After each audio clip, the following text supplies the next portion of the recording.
Pemirsa, salah satu upaya penanganan virus COVID-19 adalah dengan melakukan metode rapid test yang dapat dilakukan secara massal oleh masyarakat.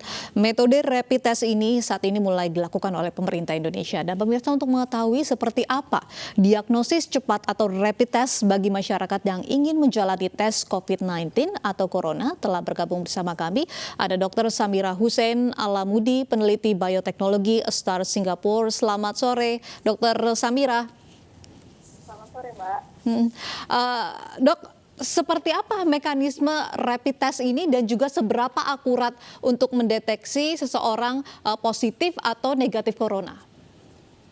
Oke, sebenarnya tes coronavirus ini kan yang umum digunakan ada dua teknik ya. Yang pertama teknik PCR yang digunakan untuk mendeteksi keberadaan virus pada si pasien. Yang kedua adalah serological test atau yang disebut rapid test ini. Nah, rapid test ini bukan untuk mendeteksi keberadaan virus, tetapi untuk mendeteksi zat yang dihasilkan oleh tubuh ketika tubuh kita terinfeksi oleh virus corona ini. Untuk masalah sensitivitasnya, PCR itu jauh lebih sensitif dibandingkan rapid test. Tetapi kelebihan dari rapid test ini, caranya itu dia sangat simpel, dengan sampel darah. Dan yang kedua itu kita dapat hasilnya dengan waktu yang cepat, 10-15 menit. Tetapi secara keilmiahannya, kalau rapid test ini tidak bisa kita katakan alat untuk mendiagnosis. Karena apa? Karena hasilnya itu tidak konklusif. Dalam artian, kalau misalnya hasilnya positif, artinya bukan berarti orang ini mesti memiliki virus atau tidak. Artinya, hasil positif itu adalah orang ini pernah terpapar virus ini sebelumnya.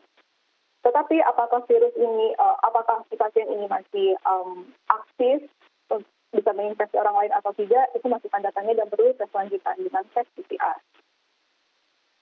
Terlalu akurat begitu ya, Dok? Kalau hasilnya positif harus dilakukan pemeriksaan lanjutan begitu? Iya, benar. Karena kita tidak mendeteksi keberadaan virus pada saat tes ini dilakukan, tetapi mendeteksi apakah orang ini pernah terpapar sebelumnya atau belum.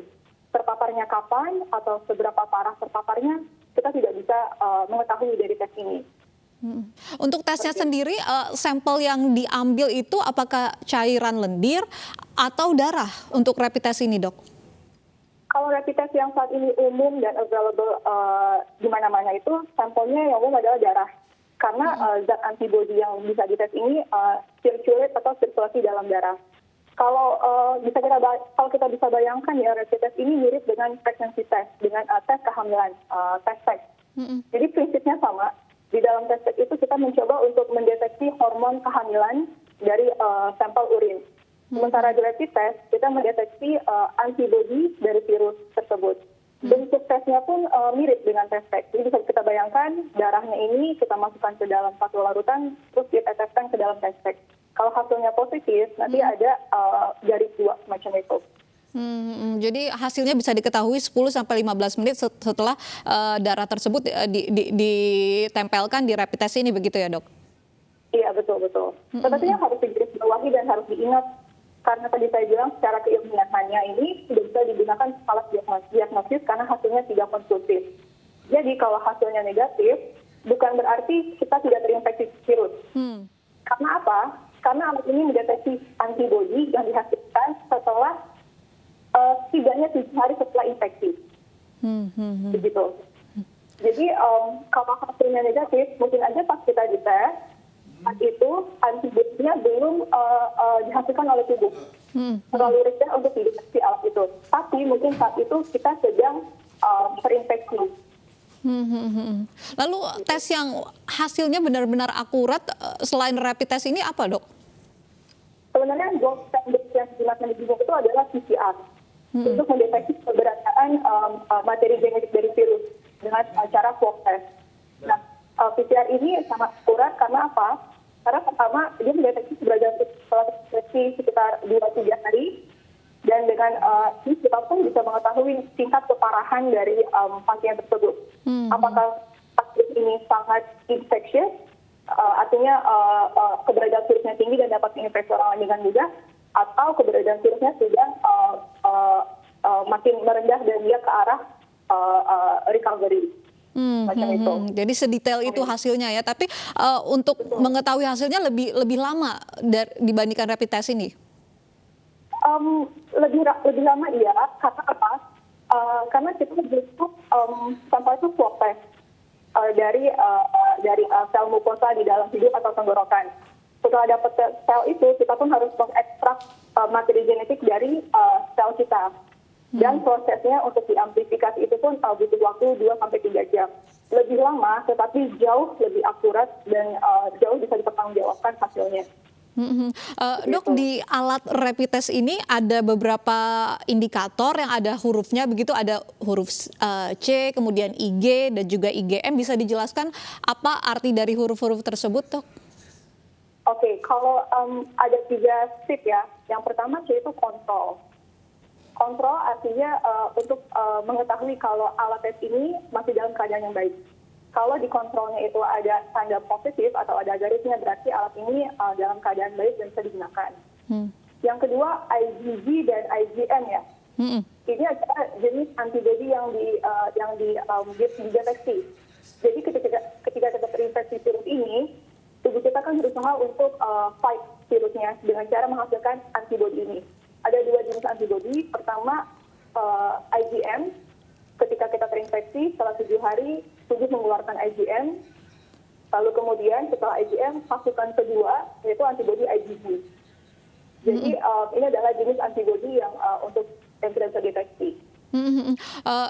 Dokter tadi mengatakan bahwa kalau rapid test ini tidak terlalu akurat begitu, bisa saja seseorang terinfeksi corona namun hasilnya negatif begitu. Dan saya juga pernah membaca di salah satu media online ada warga Malaysia yang sampai dites 5 kali, 2 kali hasilnya positif, 3 kali hasilnya negatif. Bisa seperti itu, Dok? Ini saya kurang paham ya, dia menggunakan rapid test ini atau dengan teknik yang lain? Rapid test ya? Kalau misalnya, kalau dia menggunakan rapid test, itu mungkin saja terjadi. Karena apa? Seperti yang saya katakan, tes ini kan untuk mendeteksi keberadaan antibodi yang dihasilkan paling cepat, biasanya itu 7 hari setelah terinfeksi. Mungkin saja orang ini 2 kali pertama di tes itu, antibodinya belum terakumulasi. Jadi tes ini tidak bisa mendeteksi. Lalu kemudian setelah jumlah antibodi dalam tubuhnya cukup, baru kemudian alat ini bisa mendeteksi keberadaan antibodi ini. Jika seorang pasien menjalankan rapid test kemudian hasilnya positif, langkah selanjutnya apa yang harus dilakukan? Apakah memang harus ada pemeriksaan PCR tersebut untuk memastikan? Iya, kalau menurut saya iya. Kenapa? Karena kalau hasilnya positif, kita tidak bisa mengetahui apakah pasien ini masih aktif memiliki virus yang bisa menginfeksi lain, ataukah dia sudah recover. Karena antibodi itu kan benteng pertahanan tubuh ya. Dia muncul untuk melawan virus ini dan untuk ke arah recovery.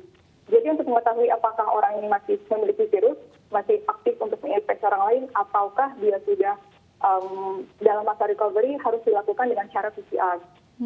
Baik. Kalau PCR hasilnya negatif, artinya virusnya sudah tidak ada dalam tubuh orang ini. Kalau hasilnya positif, dan orang ini positif terinfeksi. Baik, kita tahan dulu, Dr. Samira. Kami akan lanjutkan perbincangannya usai jeda berikut. Tetaplah di Special Report.